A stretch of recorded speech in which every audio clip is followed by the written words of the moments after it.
The basketball captain walked into chemistry with a broken nose and yelled at our counselor, "Your son just jumped me behind the gym." The counselor said her son was homeschooled. The captain pointed at the security monitor. Her son was still there, with brass knuckles. The classroom door slammed open so hard it cracked against the wall, and Derek Thompson stumbled through covered in blood. Not movie blood, not nosebleed blood, the kind of blood that comes from getting your face caved in, dark, thick, streaming from his nose and the gash above his eyebrow, soaking into his torn white practice jersey. Derek was 6'3", state MVP, the guy who'd carried our basketball team to regionals 3 years running. I'd never seen him look scared in my life. He looked scared now. "Your son just jumped me behind the gym." He was pointing straight at Mrs. Dalton. She was standing at the front of Mr. Hassan's chemistry class, mid-sentence about some college application workshop, clipboard in hand, reading glasses perched on her nose, the picture of professional warmth. She didn't flinch. "Derek," she said, voice dripping with practiced concern, "my son is homeschooled. He hasn't set foot on this campus in 2 years." And that's when I knew, with absolute certainty, that I was about to watch everything fall apart, because I'd seen Marcus Dalton behind the gym 3 days ago, and I'd said nothing. I need to back up. My name is Jamie Reyes, junior at Westfield High. Nobody special, decent grades, ran track freshman year before I quit, worked weekends at my uncle's auto shop, the kind of kid who blends into the background, which meant I saw things. Mrs. Dalton had been the school counselor since before I started at Westfield. She was the one who gave the freshman orientation speech about safe spaces and trusted adults. She organized the mental health awareness weeks. She had a bowl of candy on her desk and tissues ready for crying students. Everyone loved her. Everyone trusted her. Her son Marcus was a different story. I'd been a freshman when it happened, the incident that supposedly got him expelled. Marcus was a senior then, big kid, wrestler's build, mean eyes. He'd cornered Ryan Okonkwo behind the science building and beaten him so badly, Ryan needed reconstructive surgery on his jaw. I wasn't there, but everyone heard about it. Ryan's family wanted to press charges. Police came to the school. It was going to be a whole thing. Then suddenly, it wasn't. Marcus withdrew for homeschooling. No charges filed. No record. Ryan's family moved away over the summer, and by the time school started again, it was like Marcus Dalton had never existed. Except he had, and he never really left. The first time I saw him was October of sophomore year. I'd stayed late to finish a makeup test and was cutting through the parking lot around 5 p.m. The sun was going down, and most of the cars were gone except for the teachers' vehicles near the main entrance. That's when I noticed someone sitting on the low wall behind the gymnasium, hoodie up, smoking a cigarette, watching the parking lot like he was waiting for someone. I only saw his face for a second when he turned toward the sound of my footsteps, but I recognized him immediately. Same heavy brow, same flat, empty expression. Marcus Dalton. He saw me looking and smiled. Not a friendly smile. The kind of smile that says, "I see you seeing me." I walked faster, got to my car, drove home, told myself it was nothing. 3 weeks later, Tyler Brennan from JV basketball got jumped walking to his car after practice. Broken rib, concussion. Couldn't identify his attacker. Said the guy came from behind, wore a hoodie, didn't say a word, just beat him down and walked away. Tyler's parents filed a police report. Officer came to the school, talked to some students, talked to administration. Nothing happened. Probably someone from another school, I heard Vice Principal Kershaw say in the hallway. We've had issues with kids from Riverside causing trouble. I thought about the figure I'd seen behind the gym. I thought about saying something. Then I saw Mrs. Dalton walking down the hallway, smiling at students, asking how everyone's day was going. I kept my mouth shut. The incidents kept happening. Sarah Chen found threatening notes in her locker, unsigned, block letters. "I know what you did. You're not safe." Her car got keyed 3 times in 1 month. Deep gouges spelling out words I won't repeat. Sarah went to Mrs. Dalton for help. She was the counselor, after all, the trusted adult. Mrs. Dalton listened sympathetically, nodded along, handed Sarah tissues when she cried. Then she told Sarah it was probably just mean girl drama and suggested she reflect on whether she'd done anything to make someone feel hurt. Sarah's family installed a dash cam in her car. 2 weeks later, the camera caught a figure approaching the vehicle at 11 p.m. Hoodie, tall, key in hand. The footage was grainy, but Sarah swore she recognized him. "It's Marcus Dalton," she told her parents, "the counselor's son." Her parents called the school, demanded a meeting with Principal Hartley. Mrs. Dalton was in that meeting. "I understand this is frightening," Mrs. Dalton said, according to Sarah's mom, who told my mom, who told me. "But my son has been homeschooled for over a year. He's never on campus. The figure in that video could be anyone." She suggested that Sarah was under a lot of stress and might benefit from speaking with a professional. She offered to provide referrals. Sarah's family backed off. What else could they do? The footage was too grainy for a positive ID. The police said there wasn't enough evidence to investigate. Mrs. Dalton had an answer for everything, and slowly, I watched Sarah start to doubt herself. "Maybe I was wrong," she said in the hallway one day, voice flat. "Maybe it wasn't him." That's what Mrs. Dalton did. She didn't just protect her son, she made you feel crazy for even suggesting he existed. By the time junior year started, Marcus Dalton had become a ghost story. Some kids whispered about him. Others said the whole thing thing was made up. Urban legend stuff, like the hook-handed killer or the calls coming from inside the house. Mrs. Dalton's son isn't real, I heard a sophomore say once. It's just something people made up to explain random stuff that happens. But I knew he was real. I'd seen him, and I wasn't the only one. Derek Thompson had seen him too. Derek was the kind of guy who didn't scare easy. Basketball captain, built like a tank. Smart too. 3.8 GPA, 3 scholarship offers sitting on his desk from Duke, Michigan, and UCLA. He had everything going for him, and he knew it. He also had no patience for bullshit. The first time he saw Marcus was early November, about 6 weeks before everything exploded. He'd stayed late for extra practice and was walking to his car when he spotted someone lurking near the equipment shed. Derek didn't look away, didn't pretend he hadn't seen anything. He walked straight toward the figure and shouted, "Hey,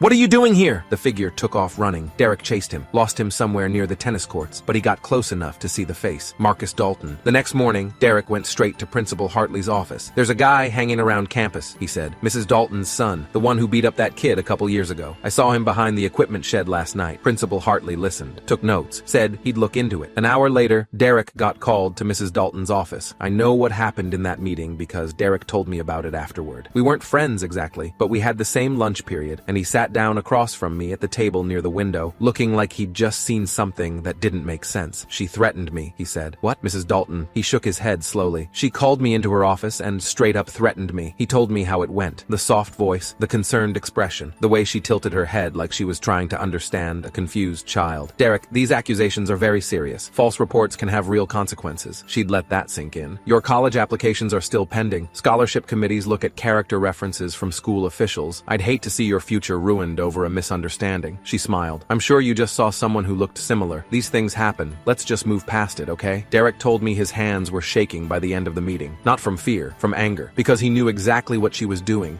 and there wasn't a damn thing he could do about it. "I'm going to get proof," he said. "Next time I see him, I'm getting it on video." I should have told him what I knew then. I should have told him I'd seen Marcus too, but I was scared. Mrs. Dalton had a way of making people who caused problems disappear, not physically, but socially. Kids who pushed too hard suddenly had disciplinary issues in their files. Teachers who asked questions found themselves on the wrong end of parent complaints. So I did what I always did. I kept my mouth shut. The next 3 weeks were quiet. No incidents, no sightings. Derek kept his head down and focused on basketball. They had a big game coming up against Lincoln, and scouts from 2 of his scholarship schools were going to be there. I started to think maybe it was over. Maybe Marcus had finally moved on. Maybe Mrs. Dalton had warned him to stay away. Maybe the whole thing would just fade into another half-forgotten rumor. Then came December 14th. I was in Mr. Hassan's third period chemistry class when it happened. Mrs. Dalton had come in to make an announcement about some college prep workshop she was organizing. Standard stuff. She was standing at the front of the room, clipboard in hand, going through the details in that smooth, warm voice she used for everything. "And I really encourage all of you to attend. These sessions can make a real difference in your application process." That's when the door slammed open. Derek stumbled in, and the first thing I noticed was the blood. It was everywhere, streaming from his nose, dripping from the cut above his eye, soaking into his white practice jersey and spreading dark stains. His left eye was swollen almost shut, and he was holding his ribs like they might fall out if he let go. The whole class gasped. Someone screamed. Derek didn't look at any of us. He looked straight at Mrs. Dalton. "Your son just jumped me behind the gym." The words came out ragged, furious, soaked in pain. Mrs. Dalton's expression didn't change. Not one flicker of surprise. Not one moment of maternal concern. She just sighed. "Derek," she said, voice dripping with practiced patience. "My son is homeschooled. He hasn't set foot on this campus in 2 years. You're a liar. I think you're confused." She tilted her head, that same sympathetic angle she used on everyone. Head injuries can do that. Someone should take him to the nurse. She was already doing it, already spinning the narrative, making Derek look crazy, making the class feel like they were watching a confused, injured boy lash out at an innocent woman. I could feel the room shifting. Derek was shaking, blood dripping onto the linoleum floor, and Mrs. Dalton was winning. "He had brass knuckles," Derek said, voice cracking. "He waited for me behind the dumpsters, jumped me from behind." Mrs. Dalton shook her head sadly. "Derek, I understand you're upset, but making false accusations against my family isn't going to help anyone." She turned to Mr. Hassan. "Could you call the nurse? And maybe security? I think Derek needs medical attention." It was over. I could see it happening in real time. The story being written, the narrative being set. Derek Thompson, head injury, confusion, false accusations. Mrs. Dalton, innocent victim, concerned professional. Then Derek pointed at the corner of the classroom. "Pull up the gym camera." Every classroom at Westfield had a security monitor mounted in the corner. It was part of a system they'd installed the year before after some parent committee raised concerns about campus safety. Live feeds from cameras around the building, cycling through different views every 30 seconds. Most of the time, nobody paid attention to it. Just another screen showing empty hallways and parking lots, but Derek was pointing at it like it was the only thing in the room that mattered. "Pull up the gym camera," he said again. "Right now." Mrs. Dalton's smile twitched. It was small, just a tiny crack in the mask, but I saw it. "That won't be necessary," she said quickly. "This is a counseling matter. I'll handle it privately. Pull it up." Mr. Hassan looked between Derek and Mrs. Dalton. He was a good teacher, tough but fair, didn't take crap from anyone. He'd been at Westfield for 12 years, and I'd never seen him look as uncomfortable as he did right then. "Mrs. Dalton," he said slowly, "if there's footage that could clarify what happened, there's nothing to clarify. This boy is confused and needs medical attention. Pull it up." Derek's voice had gone flat, cold. He wasn't asking anymore. Mr. Hassan walked to his computer. Mrs. Dalton took a step toward him. "Gary, I really don't think," he clicked. The security monitor in the corner switched to the feed from the camera behind the gymnasium. Time-stamped 10:03 a.m., 19 minutes ago. The image was clear, crisp, high definition, because the new security system was state-of-the-art. And there was Marcus Dalton, same face from the old yearbooks, same heavy brow, same flat expression, standing over Derek Thompson's crumpled body, fists raised, metal glinting on his knuckles. The video played in silence. We watched Marcus throw the first punch, a sucker shot from behind that dropped Derek to his knees. We watched him keep hitting, methodical and unhurried, like he had all the time in the world. We watched Derek try to get up, try to fight back, and get kicked in the ribs for his trouble. We watched Marcus step back, admire his work, and light a cigarette. Then the feed switched to live view, and Marcus was still there, right now, real time, sitting behind the dumpster, smoking that same cigarette. Brass knuckles still on his hand. The classroom went dead silent. 23 students, one teacher, one school counselor. Nobody breathed. Then, slowly, everyone turned to look at Mrs. Dalton. Her face had gone gray, actually gray, like someone had drained the blood out of her. Her hands were shaking, and the clipboard slipped from her fingers, clattering against the floor.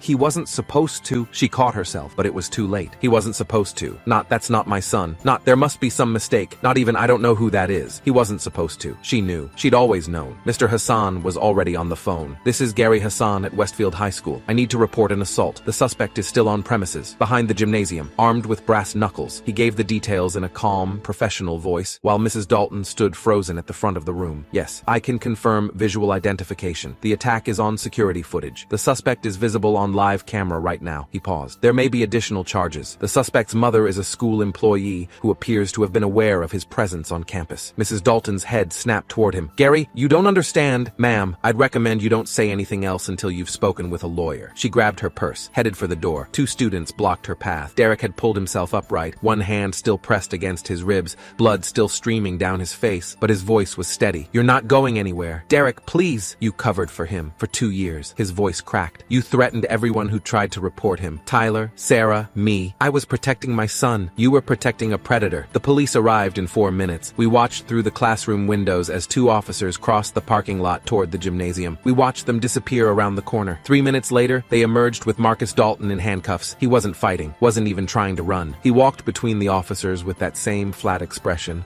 like none of this mattered to him. They put him in the back of a patrol car. Then they came back for his mother. Mrs. Dalton didn't resist when Officer Patricia Vance read her rights. She just stood there, hands behind her back, face blank, while the words washed over her. "You have the right to remain silent. Anything you say can and will be used against you in a court of law." The whole class watched through the windows as they walked her out of the building. 15 years she'd worked at Westfield. 15 years of assemblies and counseling sessions and college application workshops. 15 years of being the trusted adult, the warm smile, the safe space, all of it ending in handcuffs. Walking past the security camera she'd forgotten existed. The aftermath was chaos. Principal Hartley called an emergency assembly. Parents flooded the front office with phone calls. Local news vans appeared in the parking lot by lunch, and the stories started coming out. Tyler Brennan's parents filed a new police report, citing the security footage as evidence that Marcus had been on campus the night Tyler was attacked. Sarah Chen came forward with her dashcam footage, now that someone might actually look at it. 3 other students reported incidents they'd never told anyone about, not because they didn't want to, but because Mrs. Dalton had made them feel crazy for even considering it. And Derek? Derek sat in the nurse's office with an ice pack on his face, broken nose packed with gauze, answering questions from Detective Robert Okonkwo, Ryan Okonkwo's uncle, it turned out. The same kid Marcus had beaten so badly he'd needed reconstructive surgery. The universe has a sense of humor sometimes. Over the next week, the full scope of what Mrs. Dalton had done became clear. She'd filed false statements with the school board, claiming Marcus was enrolled in a certified homeschool program. He wasn't. The program didn't exist. She'd forged the documentation herself. She'd intercepted and buried at least 6 formal complaints about suspicious activity on campus, including 2 that specifically mentioned Marcus by name. She'd used her position to access student files and identify which kids might cause problems. The ones with parents who'd push back, the ones with connections to lawyers or journalists. Those kids she left alone. The others, she systematically discredited them. Bad grades suddenly appeared in their records. Disciplinary notes materialized out of nowhere. One girl who'd tried to report Marcus found herself suspended for academic dishonesty 2 days later. It was all in her files. Every manipulation, every cover-up, documented in meticulous detail on her office computer. She kept records of everything, Detective Okonkwo told the press. I've been doing this job for 22 years, and I've never seen anything like it. Marcus Dalton was charged with aggravated assault with a deadly weapon, stalking, and criminal harassment. He was 17, but the prosecutor filed to try him as an adult. Mrs. Dalton faced charges of obstruction of justice, filing false reports, witness intimidation, and official misconduct. Her bail was set at $150,000. She posted it within 24 hours, but she wasn't welcome back at Westfield. The school board met in emergency session and terminated her employment immediately. The teaching license she'd held for 18 years was suspended pending investigation. I heard she tried to go to the grocery store a few days after she posted bail. She made it about 10 minutes before someone recognized her, posted her photo online with a description of what she'd done. She hasn't been seen in public since. Derek's scholarship offers weren't affected. If anything, what happened made him more attractive to recruiters. Courageous student exposes systematic cover-up, made for a better story than basketball captain with good stats. His broken nose healed. His ribs took longer, but by February, he was back on the court, and Westfield won the regional championship in March. I watched from the stands as he held up the trophy,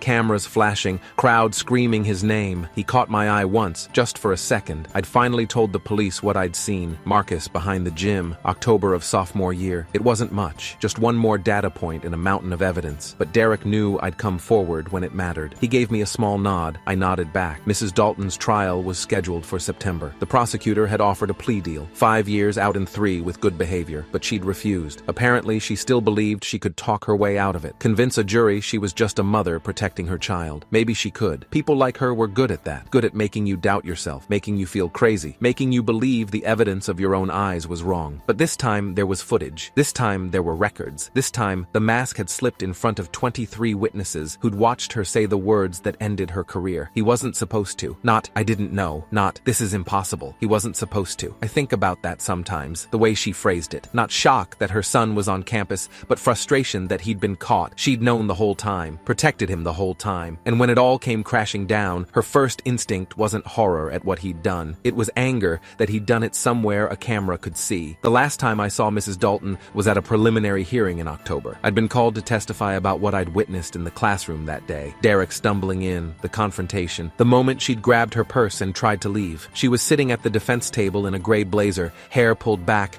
trying to project the same professional warmth she'd used on students for 15 years, but her hands were shaking, and when she looked at me, really looked at me, for just a second, I saw something underneath the mask. Not regret, not shame, fear, the same fear she'd put in Tyler and Sarah and Derek and everyone else who'd tried to tell the truth. I held her gaze until she looked away. They say the system failed, and it did, in a lot of ways. Too many people believed Mrs. Dalton because she had a title and a warm smile. Too many complaints got buried because it was easier to dismiss them than investigate. Too many kids got hurt because the person who was supposed to protect them was the one enabling their attacker. But here's the thing I keep coming back to. Derek didn't give up. Even when she threatened his future. Even when nobody believed him. Even when it would have been so much easier to just walk away, keep his head down, and focus on his scholarships. He came back, bloody and broken and furious, and he pointed at that camera because he knew. Somewhere there was proof. Somewhere the truth was recorded, and he was right. Mrs. Dalton thought she controlled the narrative. She thought she could make reality whatever she wanted it to be. Could erase her son's violence the same way she erased his school records. Could make victims doubt their own experiences. Could smile her way through any accusation, but she couldn't erase the cameras. She couldn't delete the footage. She couldn't make 23 witnesses forget what they'd seen. The truth was always there, recorded, waiting. She just forgot to look up.